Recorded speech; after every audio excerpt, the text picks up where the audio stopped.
Well, good morning to you all. I am Paulo Sotero, the director of the Brazil Institute here at the Woodrow Wilson International Center for Scholars. I'd like to welcome Ambassador Nicholas Burns for joining us, and Ambassador Tony Harrington, who kindly agreed to preside over this Directors Forum. We're glad to have you here. We are very glad to welcome also the people that are in two overflow rooms due to great demand to be at the Wilson Center to listen to Ambassador Burns. I am particularly delighted to welcome 60-plus students from the SAIS, Johns Hopkins, that are in one of the overflow rooms, and to the audience following with us live on webcast and on C-SPAN. Before we start, I would like to pause for a moment to talk about our colleague, Halle Esfandiari. As you know, Halle has been imprisoned in Iran since May 8th. This is the 88th day of her imprisonment.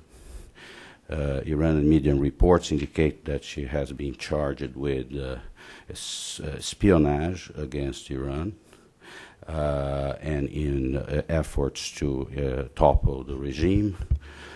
We know nothing further about the state of the charges, only what has been reported by the media. What we do know is that these claims are preposterous and they have ignited outrage worldwide. Halle Esfandiari is an international regarded and as a leading scholar on Middle East affairs. She has always been an advocate for increased dialogue between the West and Iran. The work she has done as director of the Center's Middle East program is publicly available on our website. It honors the Center's commitment to impartiality, open scholarship, and free expression. And I urge you to lend your voice to the many worldwide who are calling upon the Iranian government to release Halle Esfandiari. I would like to welcome Ambassador Tony Harrington, who is the president, co-founder of Stonebridge International, former ambassador to Brazil, and has had many responsibilities in private sector and in official capacity. And to us particularly, he is a very special person, for he was and continues to be key supporter of the Brazil Institute, and he is the co-chairman of the Brazil Institute Advisory Council. And I would ask Ambassador Harrington to introduce Ambassador Burns. Thank you, Paulo, and good morning, everyone. On behalf of Director Lee Hamilton and my fellow co-chair, Alan Belda, CEO of Alcoa, welcome to the Wilson Center for a Directors Forum in which we're very honored to host Ambassador R. Nicholas Burns to talk about U.S.-Brazil relations in the broader context of the challenges and opportunities that we face in the Western Hemisphere. He recently returned from his second trip to the region, on both occasions visiting Brazil. Along with Assistant Secretary Tom Shannon, Ambassador Burns has led an effort to deepen relations between the U.S. and countries governed by democratic and stable regimes in South America. This essential undertaking parallels satisfying work begun with his distinguished predecessor, Tom Pickering, when I was ambassador in Brazil, and especially with so much oxygen necessarily devoted to Iraq and the Middle East and other trouble spots. It has been very gratifying to see this administration's recognition of the importance of the U.S.-Brazil relationship for us and for the region and beyond. I was pleased to play some limited role, beginning with my very first discussion with Dr. Rice while I was still serving in Brazil. During his February visit to prepare the launch of the Biofuels Initiative announced in Sao Paulo by Presidents Bush and Lula, Ambassador Burns said that the U.S. looks at Brazil as our most powerful partner in the hemisphere. He described the biofuels initiative as the symbolic centerpiece of a new, strong U.S.-Brazil partnership. We look forward to an update on this bilateral cooperation in this initiative and others, and the extensive cabinet-level visits that have been held and continue in both directions. Ambassador Burns, as you know, is the Undersecretary of State for Political Affairs, the department's third-ranking official. As Undersecretary, he serves as the day-to-day manager of overall regional and bilateral policy issues, not exactly a job for the Maytag repairman, as his fine staff can testify. Ambassador Burns started his career in Africa and the Middle East after completing a master's degree at the School of Advanced International Studies at Johns Hopkins University. And as Paolo noted, we're pleased to have a bunch of fine folks from the university here today. Prior to his current assignment, Ambassador Burns was our permanent representative to NATO. Very busy period. He headed the Combined State Defense Mission at a time when the alliance committed to new missions in Iraq, Afghanistan, and the global war against terrorism, and accepted 7 new members. From 1997 to 2001, he served as our U.S. ambassador to Greece. Perhaps the most accomplished Foreign Service officer of his generation, Ambassador Burns has received the State Department Award for Outstanding Performance 3 times. From 1990 to 1995, he served on the National Security Council staff at the White House under both Presidents H.W. Bush and Clinton. From 1995 to 1997, Ambassador Burns was spokesman of the State Department for Secretaries Christopher and Albright, a position in which he refined his natural talent for public speaking, as you're about to hear now. Please join me in welcoming Ambassador Burns to the Wilson Center.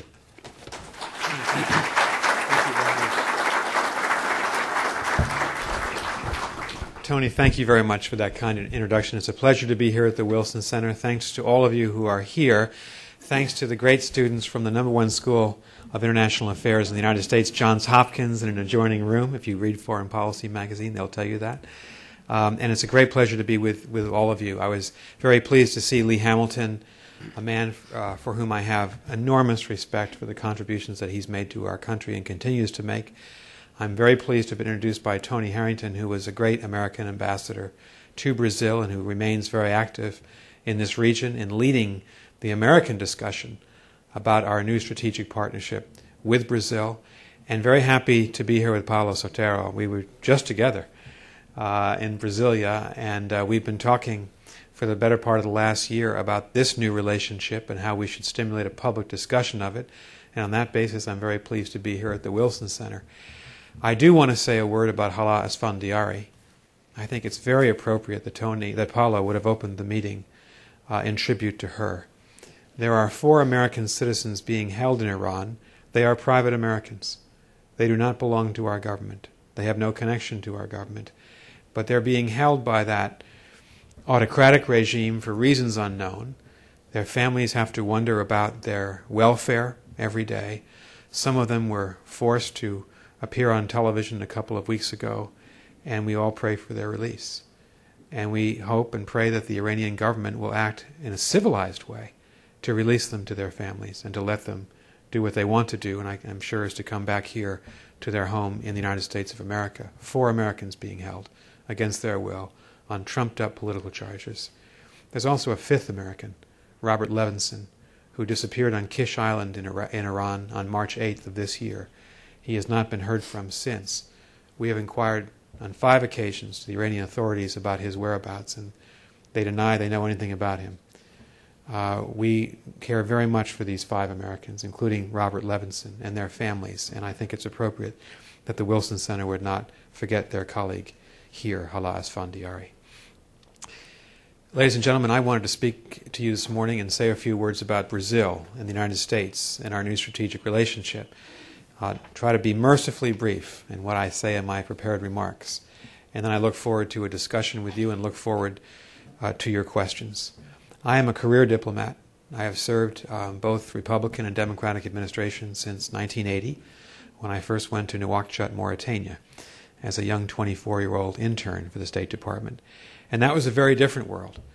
That was the world of the Cold War and the East-West standoff. And I think one of the casualties of that long Cold War was the fact that we had policies in the developing world, in parts of Asia, certainly in Africa and in Latin America, where the Cold War rivalry between the East and West blocs was played out. We now, fortunately, have seen the end of that war. We've seen the liberation of 300 million Europeans from communism. We've seen the Soviet Union break into 15 constituent pieces.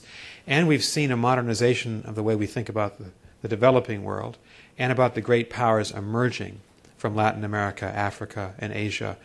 And it's very important that we do that because the old certainties no longer apply. And the United States has to look out in the world and look for partners. We can't operate alone in the world. We can't be alone in the world. We can't work unilaterally.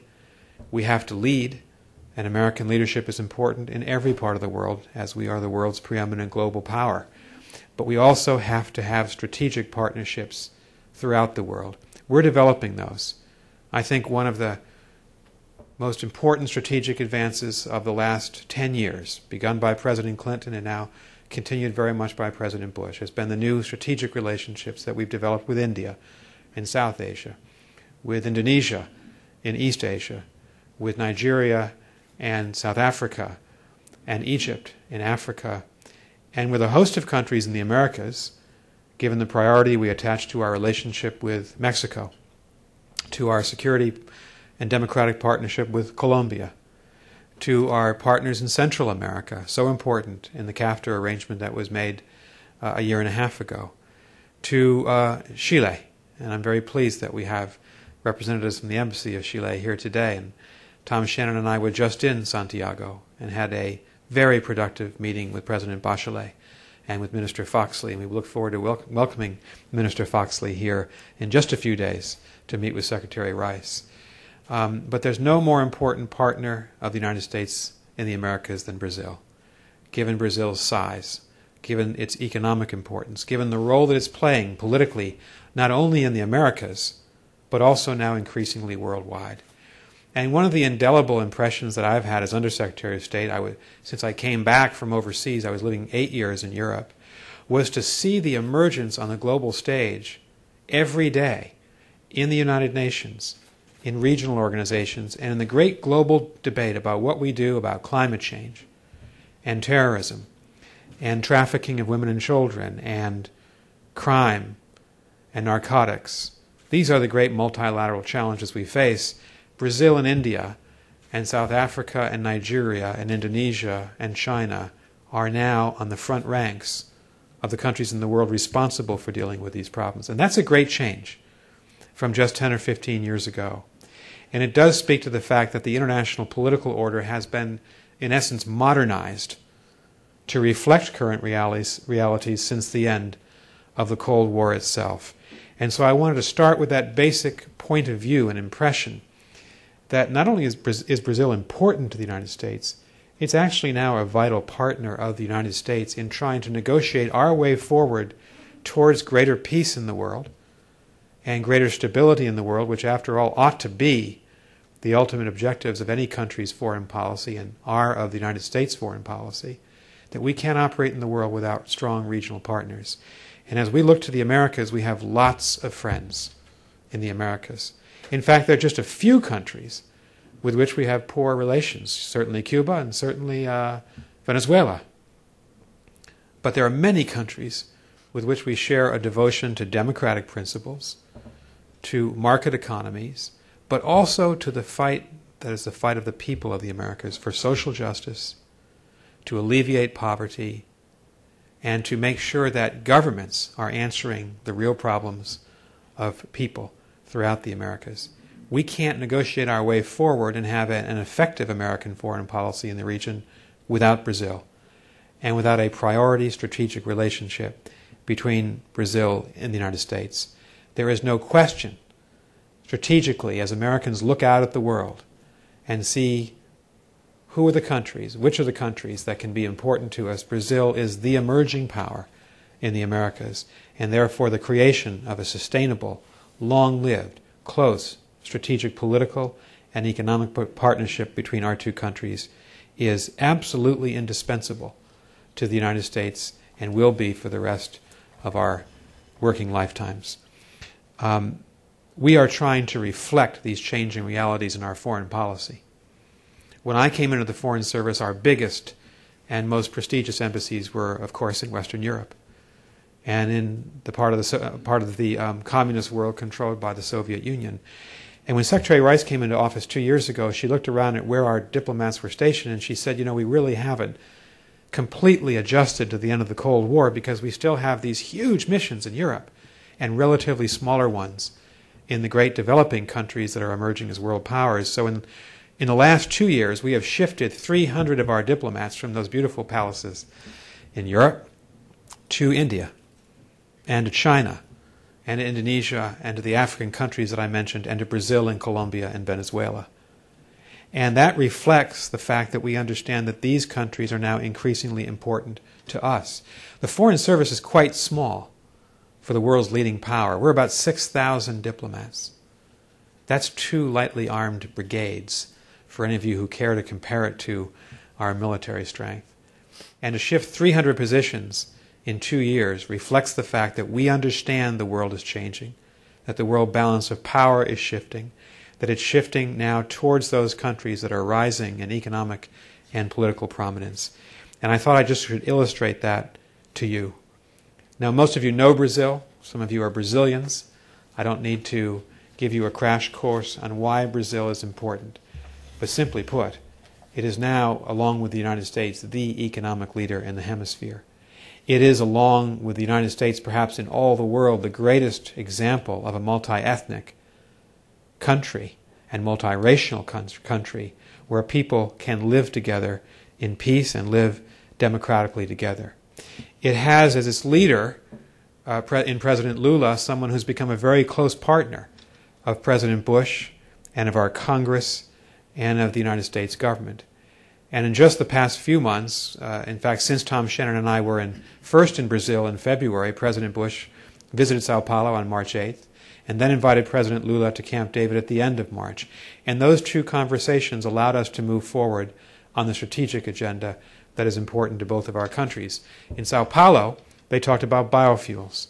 At Camp David, they talked more about our regional and global cooperation and about the hope of the United States, and in fact our expectation, that Brazil will be now increasingly represented and increasingly influential on the governing bodies of the great international institutions that are so important to the multilateral world that we live in. The biofuels agreement was important. Tony mentioned that one of the things we've been saying publicly is that for us, as we look at biofuels, the fact that Brazil and the United States have 75% of the world's production, the fact that we've done the leading research, as we look at it, it has become the symbolic centerpiece of a new American interest in Brazil and of a new partnership with Brazil. We have a bilateral agreement that Secretary Rice and Foreign Minister Amorim signed in Sao Paulo back in March. And that's a very important bilateral agreement because it does 3 things. First, it encourages Brazilian scientists and students to lead the way forward to further advances in biofuels production. And you all know that's important because right now biofuels is not at the stage of sophistication in terms of production and processing that it will be, can be, and will be, perhaps in 10 to 15 years from now. And there's very exciting research underway at our academic institutions here in the United States and in Brazil at the think tanks about how we can modernize the production of biofuels. And so we think as the 2 leading producers in the world, we have a comparative advantage to join forces in the world of research and then to share that with the rest of the world. Secondly, we have a responsibility and a self-interest to bring biofuels production and marketing, distribution, and sales to the rest of our hemisphere. And when I was in Brazil 2 weeks ago, we agreed that we would work with 4 countries in this hemisphere, Haiti, El Salvador, the Dominican Republic, and St. Kitts and Nevis, to help them increase their biofuels production and to bring to them some of the lessons that we have learned as the leading producers of biofuels in the world. I expect that after we get going with those 4 countries on joint research and joint production methods, we will then expand the U.S. and Brazil, this working relationship, to other countries in South America, in Central America, and the Caribbean.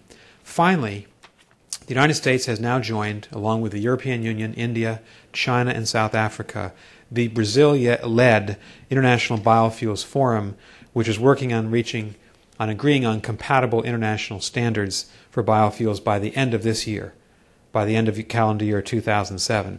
This is critical because of this third objective that the U.S. and Brazil have, not just to be the leaders in research, not just to try to spread biofuels in our own hemisphere, but to create a world commodity market for biofuels in the future. And I think there's no question that our 2 countries can and must lead in all 3 areas. This is important because of the rise of energy as a global issue. If I had to look around the world at our daily interactions with 192 members of the United Nations General Assembly, the one defining issue that comes to the fore in nearly all of our relationships around the world is now energy. And there are positive and negative aspects to that. On the negative side, we see that the power of some countries in the world, Venezuela and Iran are 2 examples, is magnified as the price of oil goes up, and sometimes in very negative, in the case of Iran, very destructive ways. On the positive side, all of us realize that global climate change is among the greatest challenges to our health and peace and stability on this planet. And in the search for alternative energy fuels, and there are many of them, we've got to take advantage of the research, and we've got to take products to market as quickly as possible. And I know that President Lula and President Bush feel that sense of responsibility on the issue of biofuels. I would also say, in addition to that, to energy, there's another set of issues that is bringing Brazil and the United States together, our 2 governments and I think our 2 societies. We understand that Brazil and the United States are microcosms of how of the challenges in the Western Hemisphere and of our problems. We have poor in the United States. There are many millions of poor people in northeast Brazil. And as you travel throughout Latin America, as most of you do, and as I have on a couple of occasions this year, there's no question that the fight against poverty is on the minds of the people of Latin America. It's at the top of the political agenda in nearly every Latin American country.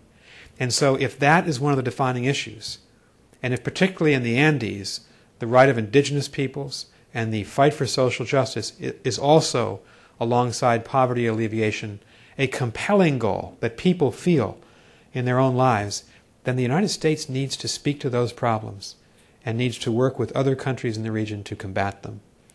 President Bush took a 5-country trip for a week through Latin America in March, and in each stop he did talk about the need for the United States to be in the fight against poverty in our hemisphere and alongside those who believe that our societies need to be more just. He may have surprised a few people in choosing those 2 objectives as the animating features of our policy. But I think it was also a message that was heard well and heard with great respect in the hemisphere, because there's now a sense, as I took my last trip to Chile with Bill McElhaney, who's seated here in the front row, and to Uruguay and to Brazil, there's a sense I heard from a lot of people that they know the United States is now identifying with these issues and will help these countries to do something about them. I think that's a very important development in America's policy in Latin America. I also think it establishes the foundation for this great philosophical debate that's taking place in the hemisphere these days. What the United States has said, what our government and I think our Congress has said, is that we need to be friends with everyone in Latin America. We need to have good relations with center-left governments and with centrist governments and with center-right governments. And we ought to have that kind of ecumenical approach to understand that not every country in the hemisphere is going to be a copy of our political system or our set of political beliefs. And there's room enough in this democratic hemisphere for President Bush, who is not someone from the center-left, to have good relations with Latin leaders from that part of the political spectrum. But we would also say, and I say this with all respect to my Venezuelan colleague who's in the audience today, and I'm very happy that he's here today, that there are countries that we would say are on the irresponsible left. Cuba is certainly one, and Venezuela is a second. And we should have a respectful, peaceful, democratic dialogue with those countries and with all others in Latin America about the way forward. Our view is that the people of this hemisphere deserve freedom and deserve democracy, and I think that's the view of most people in this hemisphere. Our view is that the failed policies of the past of nationalizing industries, of trying to kick foreign companies out of your country, are the failed policies of the past and don't serve the needs of the people of Latin America in the 21st century. Our view is that there's a great space for economic development through private enterprise, but also through governments that care about social and political and economic development and do something about it. And I think that if you look at the partners of the United States, from Canada and Mexico to the Central American and Caribbean countries, to Peru and Ecuador and Colombia, all the way down to Chile and Uruguay and Brazil and Argentina, we are united, all of these countries, by those principles. And I would hope that as we continue this great political debate in the hemisphere, the Venezuelan leadership and the Cuban leadership would see that their way forward is not the right way forward, in our view, for the future of our hemisphere. This is a debate that's important, and it's a debate that we should have. And I think that our country is well established to participate in this debate as one of the leading countries in the Western Hemisphere. I thought I should say that in a respectful way because we do have diplomats from some of the countries I mentioned in the audience today. They may care to participate in this debate this morning. That's their choice. But it seems to me that what we've been able to do in our policy towards Latin America is to reach out to a variety of political leaders from across the spectrum and say, despite the obvious differences that we will have in the future, there are these sound principles, political and economic, that unite us and that will continue to unite us in this hemisphere. So in that respect, I think Americans need to look at our own hemisphere with a great deal of interest. Latin America, South America, Central America, and the Caribbean cannot be an afterthought in American foreign policy. It has to be in the front order priorities of American foreign policy. Our president has made 11 trips to this region since he came into office in 2001. That's the greatest number of trips of any American president in a comparable period.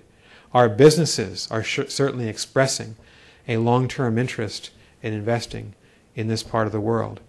And I think we have an identity of security and political and economic interests that will continue to bring us together. And I, for one, believe that the future actually is going to be very bright of the United States in Latin America. And it will be because of the centrality of our most important partnerships.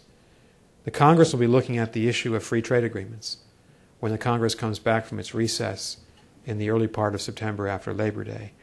And there's really nothing more important to us at this point than making sure that Peru and Panama and Colombia have their free trade agreements ratified by the United States Congress. The signal by that ratification will be of an engaged, caring, committed United States that wants to not just live in this hemisphere, but help to lead it. And we want to bring some of the benefits of our massive and impressive economy, those trading relations that come with it, on a free trade basis to our most important partners in Latin America. The signal of a rejection of the free trade agreement, particularly in Colombia, will be too much for anyone to consider in terms of the negative consequences it will have for American interests in Latin America. This vote on Colombia in particular is going to be a great challenge, but it's also going to be an important signpost for whether or not the United States is committed to an engaged policy in the Americas. And we intend to bring as many arguments as we can to bear on this debate in our own country, in this own city, that this is the right thing for our country to commit to a free trade agreement with Colombia as well as with Panama and Peru. And I think you'll see as we go forward that we will maintain this strategic partnership with Brazil in every dimension, and that we'll find that it strengthens our entire presence in the hemisphere as we go forward. So I wanted to say those few words, if I could, lengthy, I regret, by way of introducing this subject and to thank the Wilson Center for the invitation that they've given me.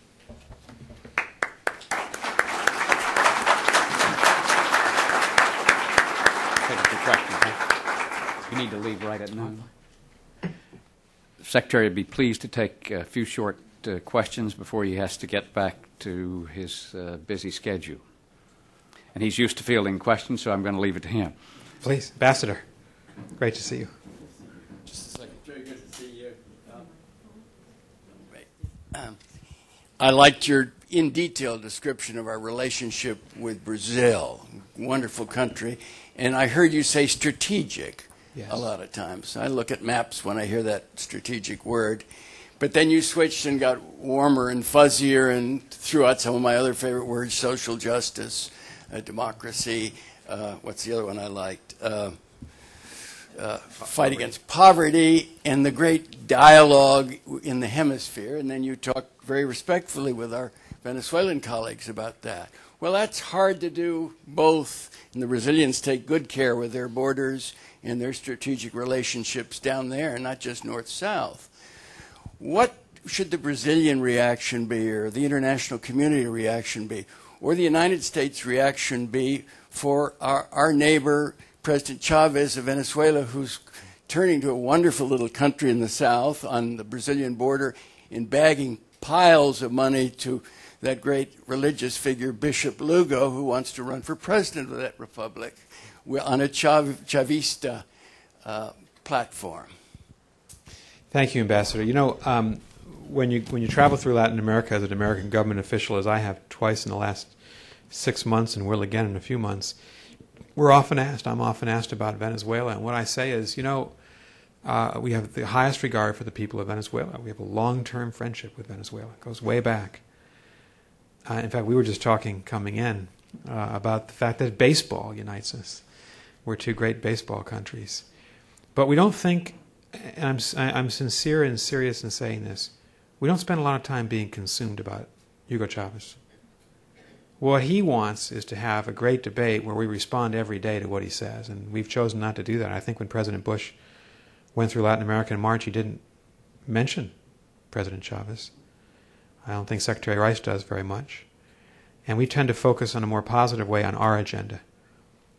I think if I could just sum up what we believe we've accomplished over the last decade or so, the last two administrations, certainly President Bush's administration, we have a newfound strategic partnership with Brazil. That means it's not just a bilateral relationship where we trade with each other and work out individual problems.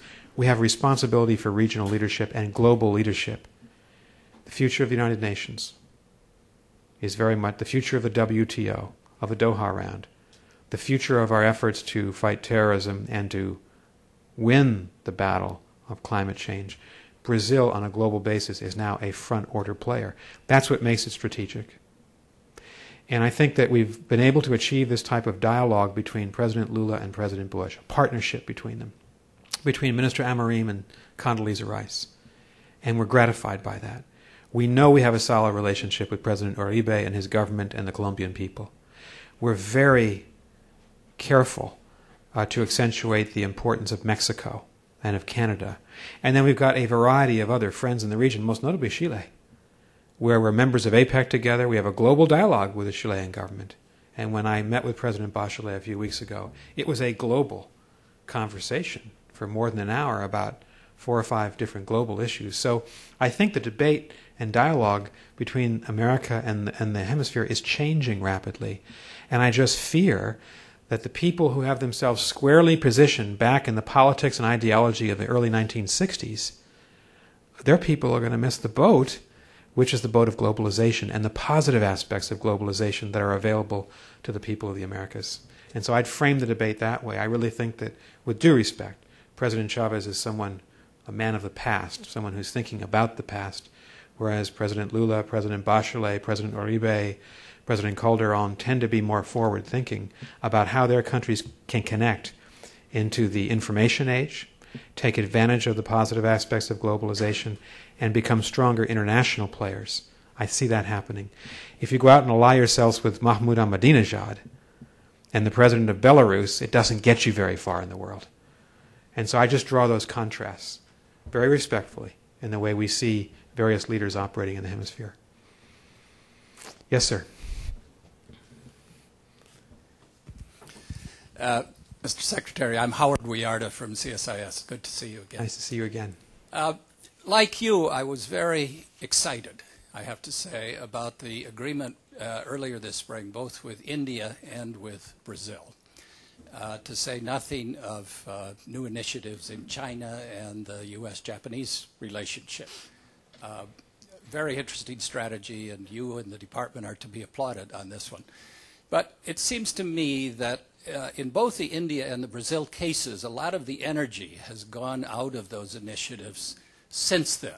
It's seldom mentioned. We're preoccupied with Iraq, of course, and other kinds of issues. Could you maybe tell us, and it's a process question, how at the undersecretary level you go about raising the consciousness in Congress or the bureaucracy or state or other forums on these issues? Because both of these, let's say India and Brazil, are really very exciting initiatives. And yet maybe because of protectionism in the United States or nationalism in Brazil, both playing against each other, they seem not to be going forward very fast. Could you comment on that and tell us how you and the department go about increasing the energy in these new initiatives? Thank you very much, and thanks for the opportunity to do that. It gives me an opportunity to say once again what I tried to say in my brief remarks. The world is really changing in terms of the balance of power. Now, Europe is still very important to the United States. Trade, politics, our NATO alliance, vital. But we do see a world where we have rising powers on each continent. And it's in the interest of our country to have long-lasting partnerships with them. And Brazil's that country, among the countries of Latin America. So the biofuels agreement, there was a big public beginning to it in March when President Lula and President Bush toured the biofuels plant in Sao Paulo, outside of Sao Paulo. We have the agreement in place. Tom Shannon and I were back in Brasilia 2 weeks ago with our outstanding ambassador, Cliff Sobel, trying to sketch out with the Brazilian government, so how do we implement this three-stage process? How do we join our research and development through our universities and our labs? How do we help countries in our own hemisphere to become producers and sellers of biofuels? And third, can biofuels be a globally traded commodity, which would really be revolutionary? If Brazil has 82% of its cars running on flex fuel, if that dynamism can be exported to the rest of the world, it'll be a very powerful engine. So we have installed on biofuels.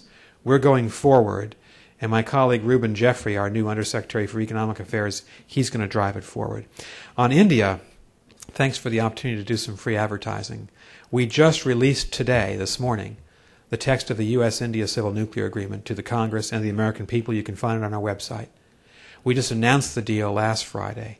It is, I think, considered globally. If you read the world press, Financial Times had a one-page big article on it today, maybe the most important initiative that the United States and India have undertaken together since 1947, since partition of the British Raj. It's that important.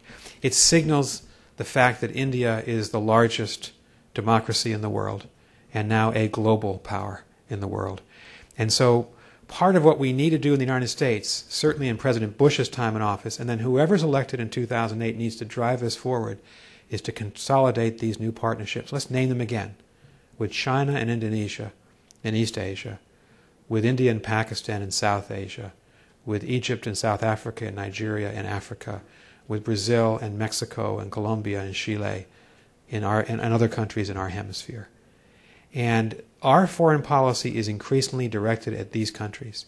And we've spent a lot of time and invested a lot in trying to have truly strategic relationships so that the agenda is different. And again, I'd make the comparison with President Bachelet, who is an outward-looking leader, who understands that Chile has a role to play in Asia, not just as a Pacific Rim country, not just in South America. And with President Lula, who just went to have a summit with the European Union in Lisbon, where the three people who stood in the dais at that summit all spoke fluent Portuguese. The President of Portugal, the President of the European Union, Mr. Barroso, and the President of Brazil. You can see these countries becoming global and becoming global leaders, and we ought to be part of that. So I think it's one of the great changes in our foreign policy, and I just wanted to come today to sketch out why we think Brazil is so important. Do you have time for one more question? I do. For a couple more, I'd be happy to. I am the father of 3 daughters. It's always good to see women ask questions, but I don't see any hands. But yes, sir. Yes. Yes, thank you, Undersecretary. I'm Fernando González Saife from the Embassy of Mexico. You mentioned and you stressed that a new policy of the U.S. in Latin America is the fight against poverty. What would be some of the specific public policy tools that the U.S. Would try to enact to further this goal? Well, certainly, thank you very much, and thank you for the role that Mexico is playing in this country and with us in this hemisphere. Certainly, success in the Doha round, lowering barriers to trade. Our particular economic philosophy, most people in our government, and certainly in our government, but also in this country, believe that the power of the market can help lift people out of poverty. We've seen it happen in India. There are about 1 billion people in India. There are now about 300 million people in their middle class. That's a rise of 150 million people from the poverty class to the middle class in India in one generation. It didn't happen for any other reason than India grew as an economy, and India found a comparative advantage in high tech, and India traded.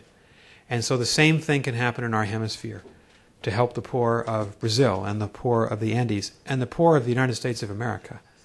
That we need to lift people out of poverty in our own country, and it comes through trade and lowering barriers to trade, and that's why Doha is so important, first. Second, it comes through sensible energy policies. Energy policies that are not sound and rational tend to be a drag on economic growth and development, and they penalize the poor most. High energy prices. High food prices do the same. And so attending to rational global energy policies through trade and through the kind of agreements we've had with Brazil on biofuels would be at least one way to begin to answer your very complicated question. Thank you. Yes, sir. Thank you, sir. Luis Suarez with the National Defense University. And indeed, I'm very pleased that you mentioned free trade and combating poverty. However, security is a precondition for these developments. And what is the government doing for as far as security policy in the hemisphere, especially noting that a lot of countries in the hemisphere do have a lot of security problems? Maras in Central America, drugs in the Andes, Brazil doesn't escape it with the favelas. How can the United States help the hemisphere grow in security matters? I think it's a great question. When I was in Brazil, I met with the chiefs of the armed forces, the individual armed forces, and we began to talk to the Brazilian government about what we could do to bring our two militaries closer together to deal with some of the security problems of the hemisphere. In my visits to Santiago and Montevideo and Brasilia, I also thanked each government because these are the 3 leaders in contributing troops to MINUSTA in Haiti. Uruguay is the leading contributor of peacekeeping forces in the world as percentage of population in the entire world. And I said to President Vasquez, what an extraordinary accomplishment for the people of Uruguay to be present in Central Africa, in the Middle East, and in the Caribbean on the front lines of UN peacekeeping forces. Chile is doing this. Brazil is doing this. And that MINUSTA force, Haiti is beginning to be stabilized. You all remember the great crises of 1994 and 5 and the great crises of 2003 and 4. Under a very responsible Haitian leadership and with the assistance of the countries of Latin America, we're beginning to see Port-au-Prince settle down. We're beginning to see some inroads into the criminal problems in Cité Soleil and the other poor neighborhoods of Port-au-Prince. And it's because you have soldiers there who are carrying out a security mission and a humanitarian mission.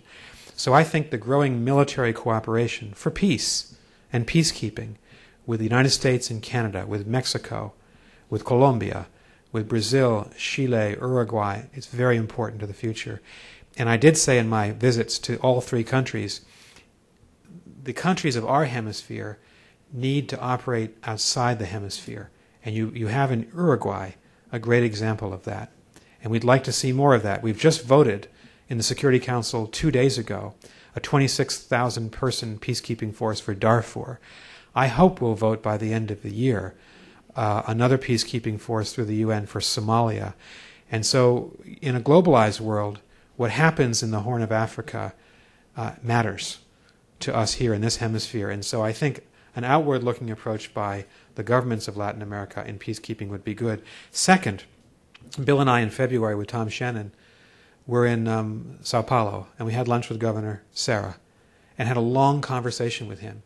And then met the governors of 7 of the other states in Brazil the next day. And all of them are experiencing, in terms of crime, street crime, particularly true in Rio, some of the problems that we have in this country with street crime and with law and order. And so we're now trying to put together our state governors and our mayors here in the United States with the state governors and mayors of the leading states in Brazil, because they have common problems. And we can compare lessons learned and best practices and try to give assistance to each other. And I think, by the way, I think the people of Rio should be very proud of the Pan American Games. They were a great success. And we know that Brazil has an ambition to host the World Cup in the future, and the greatest football nation in the world ought to host the World Cup in the future. And I think Brazil demonstrated that it can do this, and it did it with great color and panache and style and also organization in Rio. And there were challenges to it in Rio. So we congratulate the people of Brazil, and particularly the people of Rio de Janeiro for that. And I think this your question speaks to this wider dialogue that we have. It's about crime, about trafficking, about drugs, about law and order, not just about issues of war and peace on the international scale. And so the success of any bilateral relationship would be not just to connect the capitals, but to connect the local politicians, mayors, business people, NGOs. That's when you begin to see a truly deep relationship, and I think we're beginning to see that with Brazil. We have it with Mexico already, of course. We have it with Colombia. Ambassador, let me Maybe one more. Pose a question Yes. from your friends from Johns Hopkins in the adjoining room, perhaps.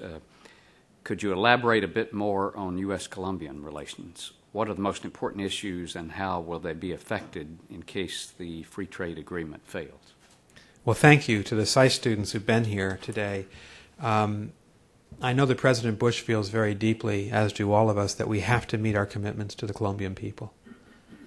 If you look at the progress that the Colombian people have made, say 10 years ago today, and until today, they've taken back the streets of their country. It is now safe to walk in Bogota and in Medellin and in Cartagena for most Colombians, and that wasn't true 10 years ago. They've taken back the country largely. They've driven the FARC into an isolated region. They've demobilized 43,000 paramilitary forces. They've worked with us to try to limit the production and sale of coca, and we Americans have to work to limit the demand for coca by our young kids. And President Uribe has been, and many other Colombians have been, courageous and effective and unyielding. And so there are two issues on the plate for the United States of America this autumn.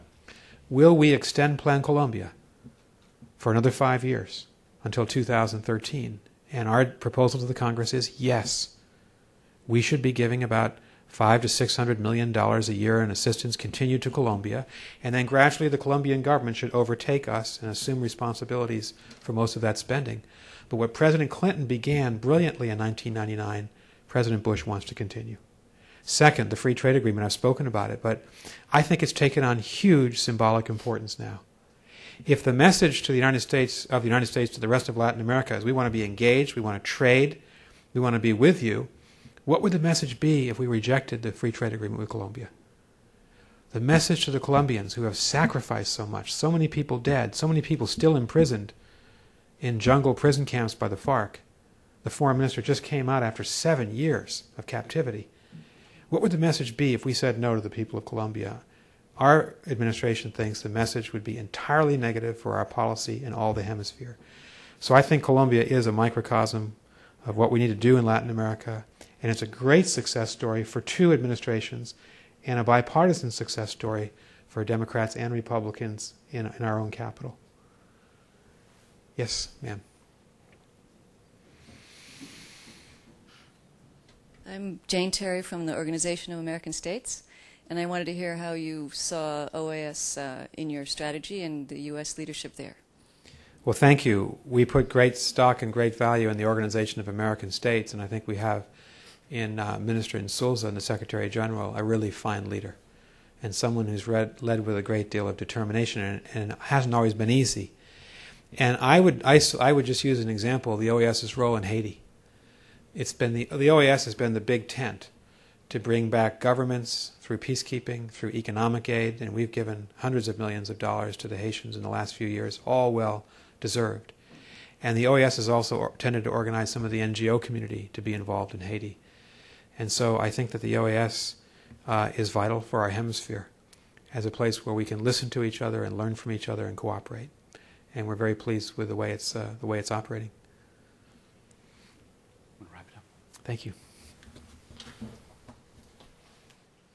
Thank you, Ambassador, for a very informative and lively presentation. We wouldn't have expected otherwise.